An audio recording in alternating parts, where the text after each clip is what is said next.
سامعین، آپ سن رہے ہیں ذوق سخن پروگرام ہے اور میزبان آپ کا اپنا ڈیجے نعمان، اور آج کی کہانی لکھی ہے ایما کیس نے اور اس کا عنوان ہے رانگ کال۔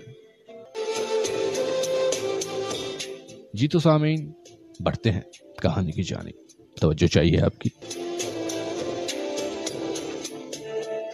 3 دن سے ایک ان نون نمبر سے اسے مسلسل کالز آ رہی تھی۔ ایسا نہیں تھا کہ وہ کوئی احتیاط پسند لڑکی تھی۔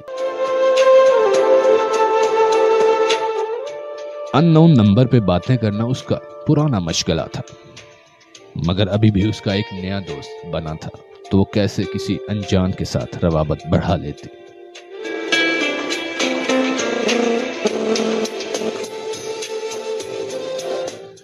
جی ہاں، احمد نواز صاحب عمر کوٹ سندھ سے ہمارا ساتھ دیتے ہوئے بہت شکریہ آپ کا، کہتے ہیں کہ رانگ کال۔ جی بالکل رانگ کال، مگر اس نمبر کی پابندی سے آتی کالز کے ساتھ جب اسے ایک خوبصورت نظم میسج میں بھیجی گئی تو اسے پڑھ کر وہ رہ نہ سکی، اور جواب میں لکھ ڈالا، بہت اعلیٰ زبردست رپلائی آیا۔ اعلیٰ لوگوں کے لیے اعلیٰ ہی لفظ استعمال کیے جاتے ہیں۔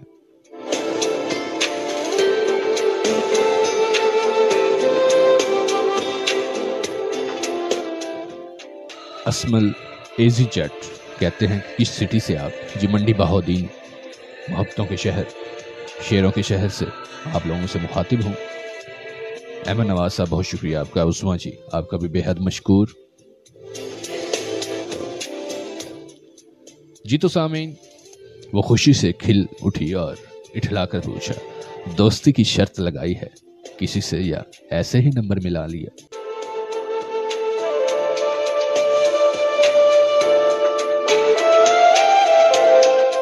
دوستی تو ہو چکی، اس کے لیے شرط ہی نہیں خلوص کی ضرورت ہوتی ہے۔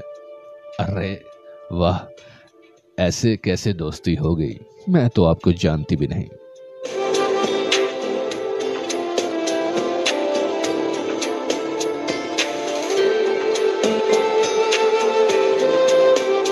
اس نے اپنی طرف سے تھوڑا فاصلہ رکھنے کی کوشش کی، ورنہ اندر سے اسے بات کرنا اچھا لگ رہا تھا۔ اگر دوستی نہ ہوتی تو میری نظم پہ واہ کی بجائے نمبر پلاک ہوتا۔ وہ چپ سی رہی۔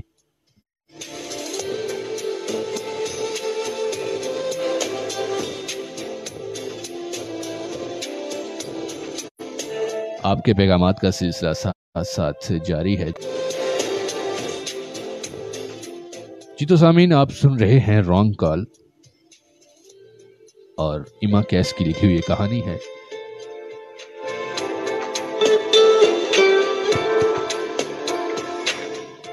تھوڑی دیر بعد ایس ایم ایس آیا، میرا یہی نمبر واٹس ایپ پر ہے، اور وہ فوراً واٹس ایپ پہ گئی تو ایک سنجیدہ مگر پرکشش لڑکے کی تصویر تھی۔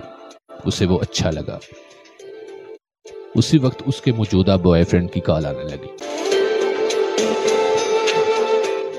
اس نے ریسیو کیا اور کہا، شونا تھوڑی بیزی ہوں، تھوڑی دیر میں بات کرتی ہوں۔ اگلا واٹس ایپ اس انجان کو کیا، یہ تصویر آپ کی ہے؟ جی۔ آگے سے بس اتنا ہی جواب آیا۔ وہ سوچ میں پڑ گئی کہ اگلی کیا بات کرے کہ انجان کا واٹس ایپ آیا ہے۔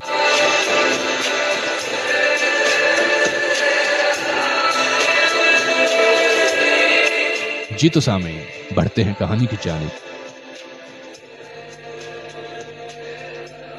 اس کو سامعین اتنا ہی جواب آیا اور وہ سوچ میں پڑ گئی کہ اگلی کیا بات کرے کہ انجان بندے کا واٹس ایپ آیا ہے۔ عباد نام ہے میرا، اس نے جواب دیا۔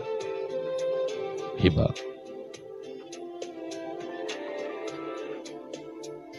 خیر یہ تو آپ کا نام نہیں ہے، پر مان لیتے ہیں۔ وہ حیران ہوئی کہ اسے کیسے پتا چلا، تھوڑی پریشان بھی ہوئی، کوئی جاننے والا تو نہیں ہے؟ میں کیسے یقین کر لوں کہ یہ نام، یہ آپ کی تصویر اپنی ہے؟ یقین تو آپ کر چکی ہیں، تبھی تو مجھے بلاک نہیں کیا۔ اور اس نے پھر اعتماد سے جواب دیا۔ اس پوری رات اس نے عباد سے باتیں کی اور صبح تک اپنی تصویر بما اصلی نام جو کہ صبا تھا وہ اسے بھیج چکی تھی۔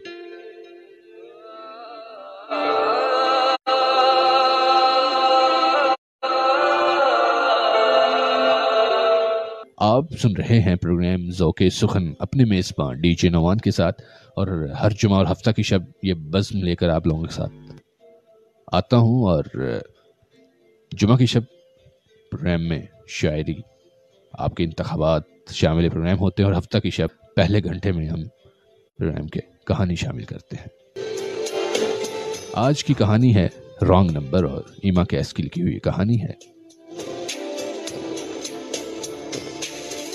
جی تو سامعین، اتنی جلدی وہ کسی لڑکے کو نمبر نہیں دیتی تھی، مگر عباد میں کچھ تھا کہ دل یقین کرنے کو چاہتا تھا. ایک ہفتہ اسی طرح واٹس ایپ پہ بات کرتے کرتے ان کی کال پہ بات شروع ہو گئی، لیکن ہمیشہ کال عباد کرتا، کیونکہ جب وہ ملاتی نمبر ناٹ رسپونڈنگ جاتا. جب بھی یہ بات اس نے عباد کو کہی، وہ کچھ نہ کچھ کہہ کر ٹال جاتا. پچھلے بوائے فرینڈز کو وہ بلاک کر چکی تھی. اسے لگتا تھا شاید اسے اب کسی کی ضرورت نہیں ہے.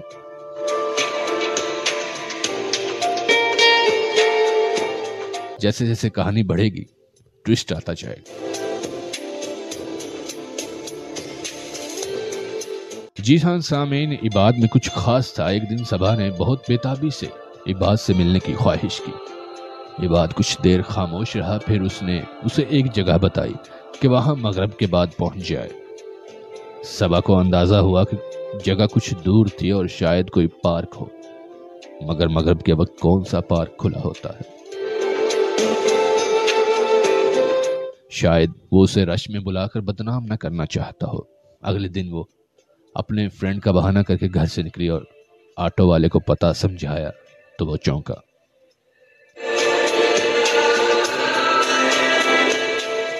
بی بی وہاں تو پرانا قبرستان ہے، آپ اس وقت قبرستان جائیں گے؟ ارے چاچا، آپ سے جو کہہ رہی ہوں وہ کریں. آٹو والے نے اسے کسی قبرستان کے پاس اتار دیا. انتہائی سنسان جگہ پہ ایک پرانا سا قبرستان تھا.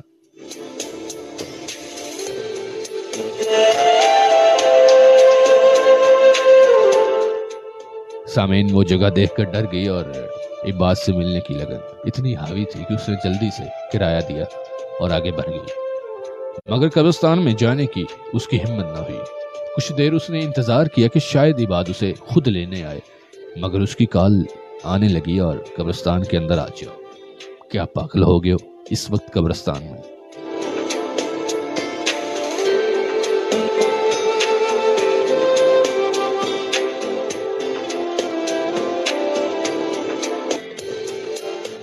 تم کہاں ہو؟ یہاں آؤ، مجھے بہت ڈر لگ رہا ہے. وہ اب شدید خوف میں مبتلا ہو چکی تھی. میں کہہ رہا ہوں نا، کچھ نہیں ہوگا، اندر آؤ.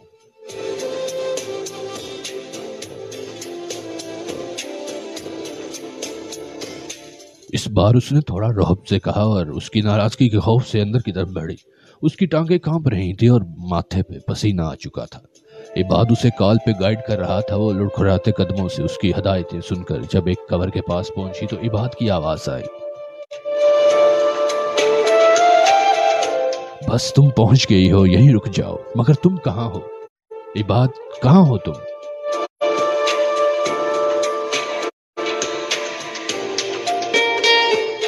بس وہ رو دینے کو تھی. اس نے کپ کپاتی آواز سے پوچھا، تمہارے سامنے جو قبر ہے میں وہی ہوں. وہ یہ بات سن کر لرز گئی اور اس نے سامنے والی قبر پہ لکھا پڑھا تو پوری جان سے ہل گئی. قبر پہ لکھا تھا، عباد الرحمن ول شفیق الرحمن، اور لکھی ہوئی تاریخ کے مطابق انتقال 2 سال پہلے ہی ہوا تھا.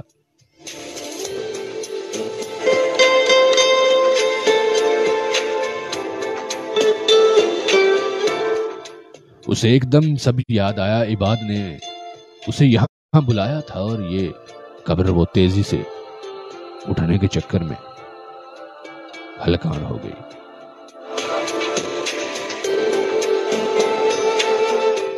اسے لگا اس کا دل سینہ پھاڑ کر باہر آ جائے گا. اس نے سوچا، تیزی سے دوڑ کر باہر نکلے. اسی لمحے کسی نے اس کے کندھے پہ ہاتھ رکھا اور وہ لہرا کر بے ہوش ہو گئی.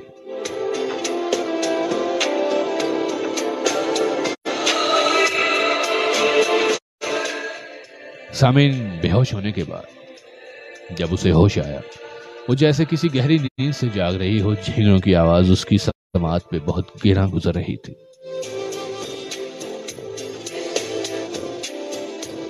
اس نے آنکھیں کھولنا شروع کی، بہت مشکل ہو رہی تھی۔ اس نے سر دائیں بائیں پٹکا، جب مشکل سے اس کی آنکھ کھل پائی تو وہ رات کے اندھیرے میں کسی کچی زمین کے حصے پہ پڑی تھی۔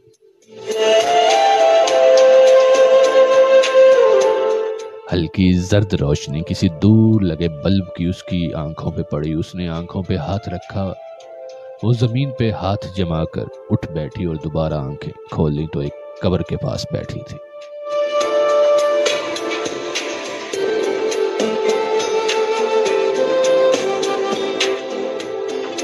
سامعین، اسے ایک دم سب یاد آیا، عباد نے اسے یہاں بلایا تھا اور یہ قبر وہ تیزی سے اٹھنے کے چکر میں ہلکان سی ہو گئی تھی اور اس کے اعصاب کمزور پڑ رہے تھے۔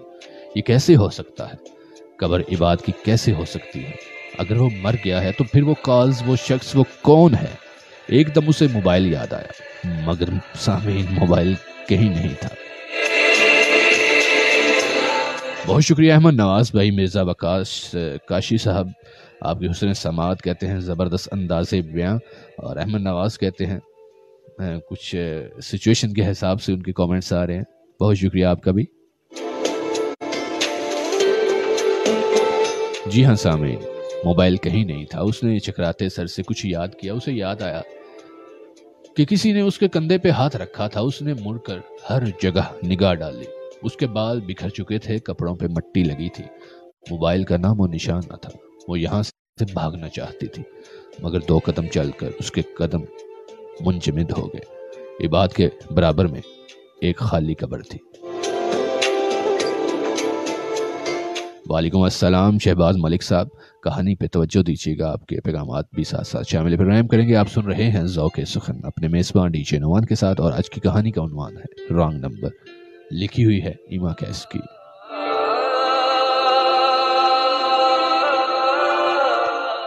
لیکن سامعین، جس چیز کو دیکھ کر اس کی آنکھیں پھٹی اور دل باہر آنے لگا، وہ اس خالی قبر کے سرہانے لگے سنگ مرمر کے ٹکڑے پہ لکھا وہ نام تھا، جو کہ تھا صبا حمید بنت حمید خان، اور آج کی تاریخ درج تھی۔ وہ ایک دم پلٹی، مگر سامنے اندھیرے میں کوئی تھا۔ جب اسے دھکا دیا گیا تو وہ سر کے بل قبر میں جا گری۔ اس نے چیخ مار کر اٹھنے کی کوشش کی، مگر ایک دم بہت ساری مٹی اس کی آنکھوں اور کھلے منہ سے اندر گئی۔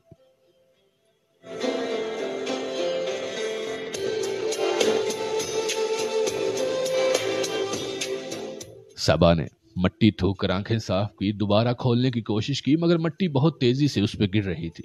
وہ منہ کھولتی، مٹی اس کے منہ میں جانے لگتی، آنکھیں کھولتی تو مٹی آنکھوں میں جاتی۔ وہ چیخ بھی نہیں پا رہی تھی۔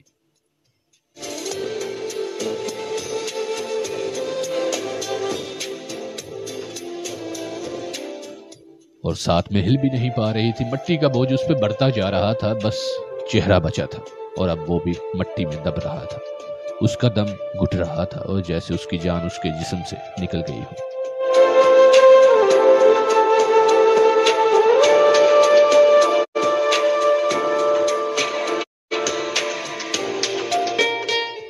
ہاسپٹل کے بیڈ پہ اس کا سر دائیں بائیں ہلتا دیکھ کر نرس جلدی سے ڈاکٹر کو بلا لائی۔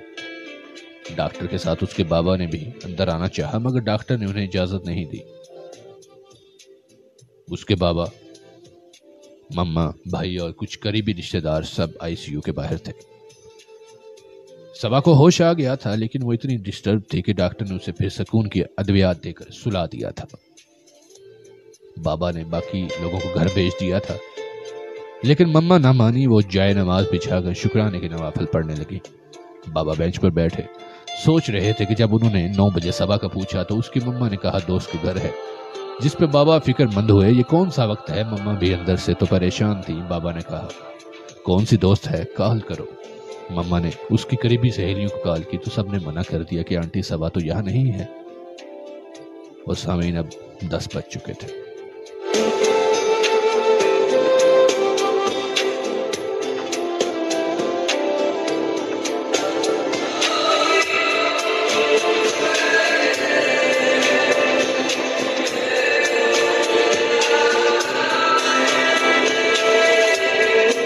جی ہاں سامعین، یہ کہانی ہے رانگ نمبر لکھی ہے ایما کیس نے۔ جی ہاں سامعین، ابھی 10 بج چکے تھے اور سب گھر والے پریشان بیٹھے تھے۔ بھائی ہاسپٹل دیکھ آیا تھا، اب صرف پولیس اسٹیشن جانا باقی رہ گیا تھا۔ مما کا رو رو کر برا حال تھا اور اس کا نمبر مسلسل بند جا رہا تھا، اور پھر 10:30 بجے بابا نے فون کو دیکھا تو ان کے نمبر پہ کال آئی، کیونکہ فون سائلنٹ پہ تھا اور کال 2 سے 3 دفعہ آ چکی تھی۔ کوئی رکشے والا تھا جس نے بتایا کہ ان کی بیٹی اس کے رکشے میں بے ہوش ہو گئی تھی، اس کے موبائل سے نمبر لیا ہے اور وہ فلاں ہاسپٹل میں ایمرجنسی میں ہے۔ جب وہ لوگ ہاسپٹل پہنچے تو رکشے والا وہاں موجود نہیں تھا اور اب اس کا نمبر بھی بند تھا۔ نرس نے صبا کا موبائل انہیں دیا، جو شاید بیٹری ختم ہونے کی وجہ سے بند ہو چکا تھا۔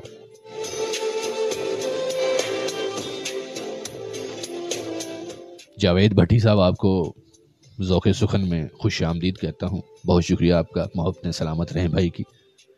ابھی آپ سن رہے ہیں ذوق سخن اور اس میں آج کی کہانی ہے رانگ نمبر۔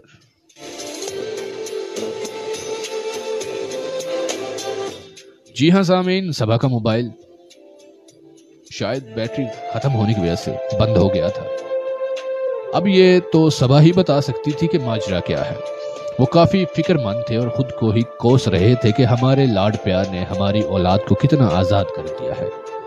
3 دن ہو گئے تھے صبا کو گھر آئے ہوئے، وہ بس ایک جگہ دیکھتی رہتی، اسے قبرستان میں گزرا ایک لمحہ، عباد کی قبر، کندھے پہ کسی کا ہاتھ رکھنا، اس کا بے ہوش ہو جانا، پھر ہاسپٹل کے بیڈ پہ ہوش میں آنے سے پہلے کا دیکھا گیا خواب بار بار تنگ کرتا اور راتوں کو اٹھ کر چیخنے لگتی۔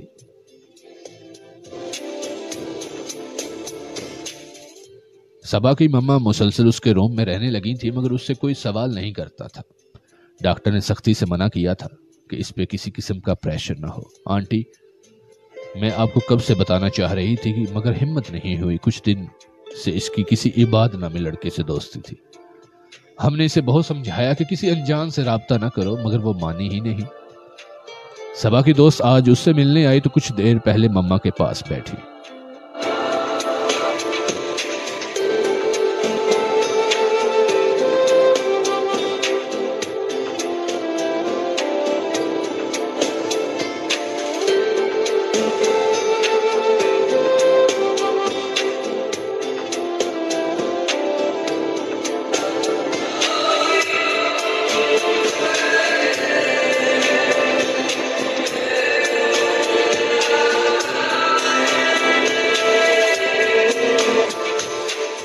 جی ہاں سامعین، صبا کی دوست اس کی مما کو بتا رہی تھی کہ میں نے اس کو کئی بار منع کیا کہ کوئی انجان ہے، رابطے نہ رکھو، اور صبا کی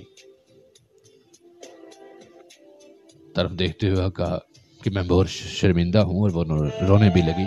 اور اس دن وہ عباد سے ملنے کے لیے جا رہی تھی تو اس نے مجھے بتایا کہ میں عباد سے ملنے جا رہی ہوں۔ ہم سب کو بہت خوشی خوشی بتایا تھا۔ اب پتہ نہیں کیا ہوا، مما نے روتے روتے کہا یہ کچھ بتاتی بھی نہیں، ہم خود پوچھ نہیں سکتے، پتہ نہیں میری بچی کو کس کی نظر کھا گئی۔ ندا صبا کے پاس بہت دیر بیٹھی رہی، مگر صبا نے اس سے کوئی بات نہ کی۔ تھک کر وہ واپس آ گئی۔